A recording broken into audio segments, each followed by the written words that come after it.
Hello friends, मैं हूं रोशन और मैं हूं एक एयरफोर्स एस्पिरेंट एंड मेरा फ़ेज़ 1 और फ़ेज़ 2 क्लियर हो गया था। और रिसेंटली मैं अभी 12 तारीख को मेरा मेडिकल दे के आया था एयरफोर्स का। एंड जो कि मेरा 15 AFH जैसलमेर में हुआ था। उसमें क्या क्या चीज़ें हुई, किस बात के पॉइंट दिए गए, कहाँ पे जाना होता है आपको, और मैं कैसे क्या गया, मेरा क्या एक्सपीरियंस रहा, और किस किस चीज़ की वहाँ पे चेकिंग हुई थी, क्या क्या पॉइंट दिए गए, मेन क्या क्या समस्याएं आई, कैसे आपको ले जाया जाएगा वहाँ पे। तो मैं उस चीज़ का पूरा आपको रिव्यू देने वाला हूँ। तो बिना किसी देरी के अपन वीडियो को स्टार्ट कर देते हैं। तो फर्स्ट ऑफ ऑल मेरा 12 तारीख को सुबह 6 बजे मेरी रिपोर्टिंग थी। तो मैं एक दिन पहले वहाँ पे चला गया, जैसलमेर चला गया था। फिर वहाँ से आपको जो एड्रेस दिया हुआ होगा वो 15 AFH यानी हॉस्पिटल का जो है आपको एड्रेस दिया हुआ होगा उसमें। तो आपको हॉस्पिटल में नहीं जाना है, क्योंकि हॉस्पिटल जो है वो पूरा एयरफोर्स स्टेशन है, उसी के अंदर जो है वो हॉस्पिटल आता है। तो फिर आपको जो है एयरफोर्स स्टेशन जाना है। एयरफोर्स स्टेशन से उसके अंदर आपको 2-3 किलोमीटर अंदर जो है आपका 15 AFH जैसलमेर है वो है। तो हम जो है 6 बजे मैं वहाँ पे चला गया था सीधा जैसलमेर एयरफोर्स स्टेशन पे।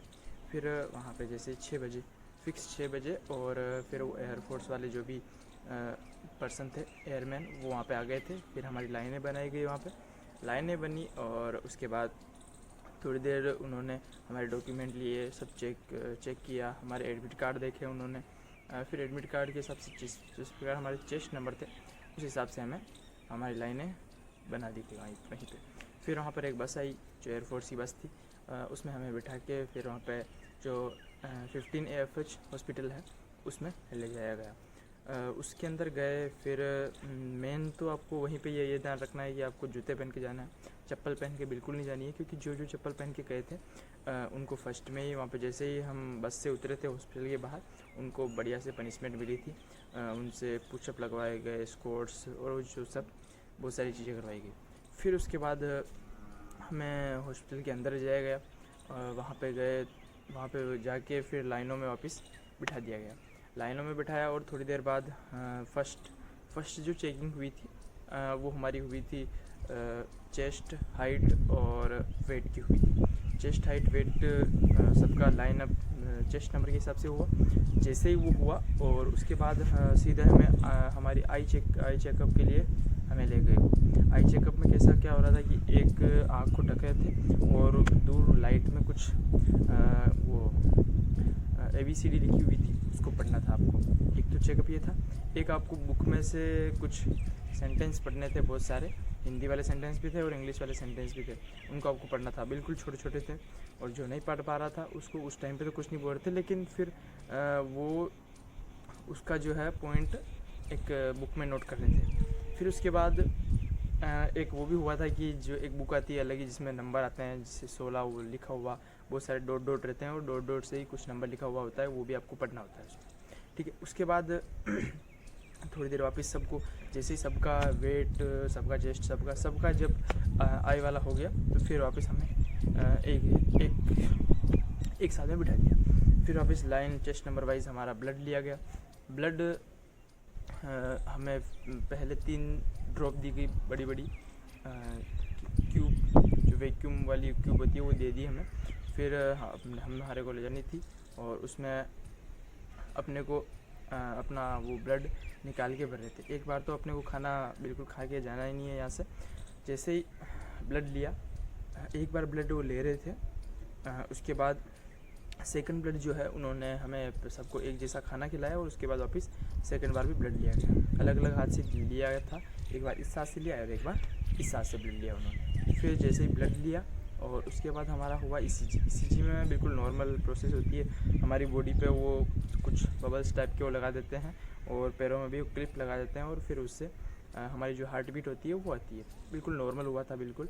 और उसके बाद हमें बोल दिया गया कि वहाँ पे बहुत सारी डिब्बियाँ पड़ी थी, उस पर अपना चेस्ट नंबर लिखना था और अपने को अपना यूरिन टॉयलेट में से जाके लाना था। ठीक है, अपना अपना जो जैसा होता है। और वहाँ पे आपको पानी पीते रहना है, जिससे कि कोई दिक्कत ना आए वहाँ पे आपको। खाना वो सबको एक ही जैसा देते हैं, कि जैसे क्या कुछ भी होगा तो वो और बता देंगे आपको। उसके बाद वापस जैसे ही सबका ब्लड लिया, यूरिन हुआ, उसके बाद वापस सबको एक जैसे एक ही वापस रो में बिठा दिया गया। उसके बाद हमारा हुआ एक्सरे। एक्सरे के लिए एक एक बंदा चेस्ट नंबर वाइज गया और फिर सबका एक्सरे हुआ।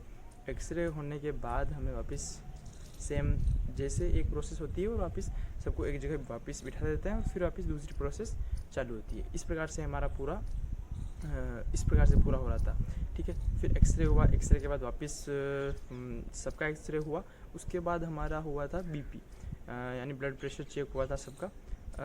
पॉइंट उस टाइम पे जिसका भी जो भी पॉइंट आ रहा था, कुछ समस्याएं आ रही थी, वो एक किसी को बता नहीं रहे थे, ओनली वो बुक में लिखते जा रहे थे। उनके पास एक नोटबुक थी, उसमें वो सबके चेस्ट नंबर के आगे जिसका भी जो भी था वो लिख रहे थे। उसके बाद हमारा हुआ ब्लड प्रेशर चेक हुआ, और ब्लड प्रेशर जैसे चेक हुआ उसके बाद हमारा बायोमेट्रिक हुआ था कि आपका जो ऑनलाइन रजिस्ट्रेशन जो होता है वहाँ पे वो हो।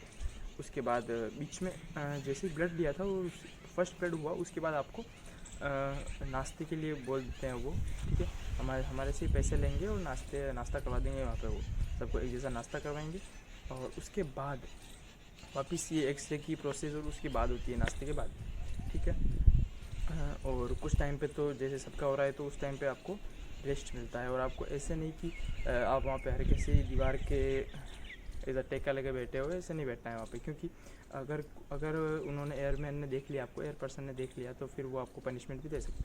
हमारे साथ भी ऐसे ही हुआ था। जैसे सभी बैठे थे, सभी एक बैठता है तो सभी बैठ जाते हैं, तो फिर सबको पनिशमेंट मिला था वहाँ पर। और उसके बाद जैसे एक्सरे हो गया और उसके बाद ब्लड प्रेशर भी चेक हो गया था। ठीक है, फिर उसके बाद हमारे जो है ईयर चेक हुए थे। ईयर में हमारे ऐसा हुआ था, एक तो नॉर्मल उन्होंने बाहर से देखा था, एक मशीन डॉक्टर आए थे स्पेशलिस्ट, उन्होंने मशीन से अंदर की तरफ देखा था। कुछ लोगों को ऐसा हुआ था कि उन्होंने किसी डॉक्टर से साफ़ सफाई करवाई थी और उन्होंने अंदर से ज़्यादा कर दिया और अंदर ब्लड हो गया, तो उसकी वजह से भी उनको पॉइंट मिल गया था।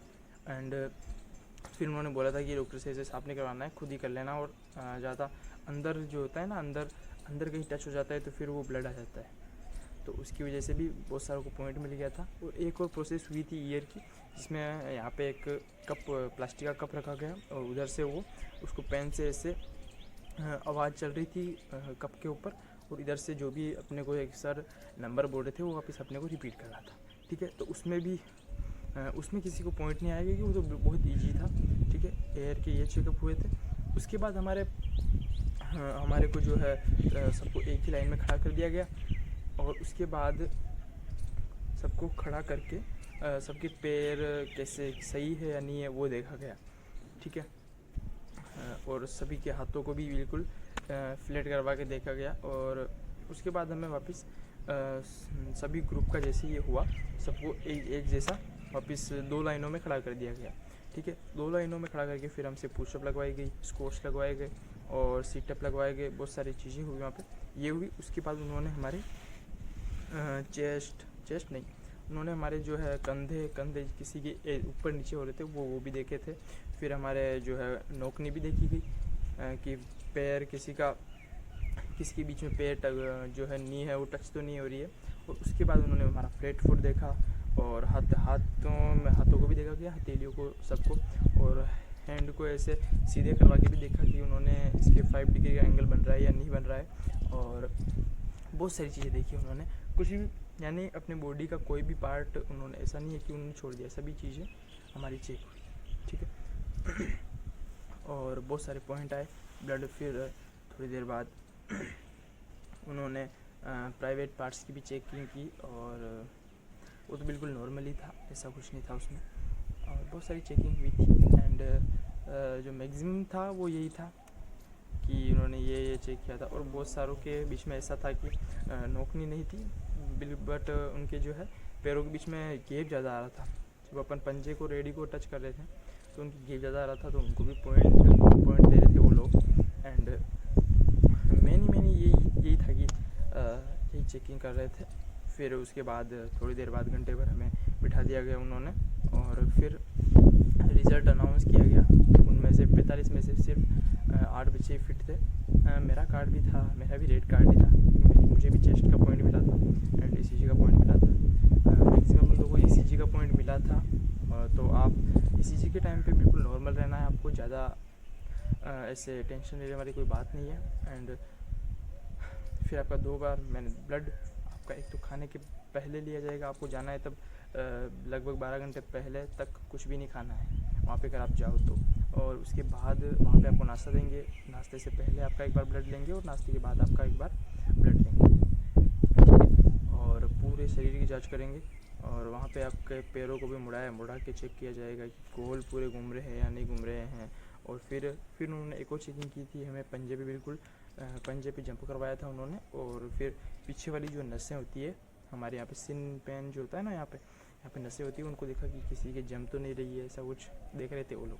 तो हमें बहुत देर तक जंप करवाया गया। और तो एट लास्ट जो है 45 थे, उसमें से 8 बच्चों का हुआ था फाइनल, वो फिट थे, बाकी सबको कुछ ना कुछ पॉइंट मिला था। और जैसे ही पॉइंट मिले और फिर उन्होंने हमसे फॉर्म फिलअप करवाया कि अब इस री मेडिकल के लिए 100 रुपये आपके लगेंगे, जो कि वो आपको पहले ही बोल देंगे कि आपको 100 रुपये लेके अंदर चलना है, ठीक है। 100 रुपये लेंगे और वापस री मेडिकल का फॉर्म भरेंगे। वो री मेडिकल का फॉर्म भरेंगे, फिर सबको अपने अपने कार्ड देंगे कि जिसको रेड कार्ड मिला है उसको रेड कार्ड दे देंगे, जिसको ग्रीन कार्ड मिला है उसको ग्रीन कार्ड देंगे, ठीक है। फिर उसके बाद वापस बस में बैठाएंगे और वापस एयरफोर्स स्टेशन के बाहर आपको जो गेट तक जिस पर आप सुबह जाएंगे उसी पर आपको छोड़ेंगे। तो आपको कैसा लगा वीडियो, लाइक शेयर कर देना। और कुछ भी चीज़ एयरफोर्स के बारे में पूछनी हो तो आप कमेंट कर सकते हो, किस चीज़ का पॉइंट ज़्यादा मिल रहा है वो मैं बता दूंगा, ठीक है। किसी भी चीज़ की आपको दिक्कत हो तो आप कर सकते हो, ठीक है। थैंक यू, धन्यवाद।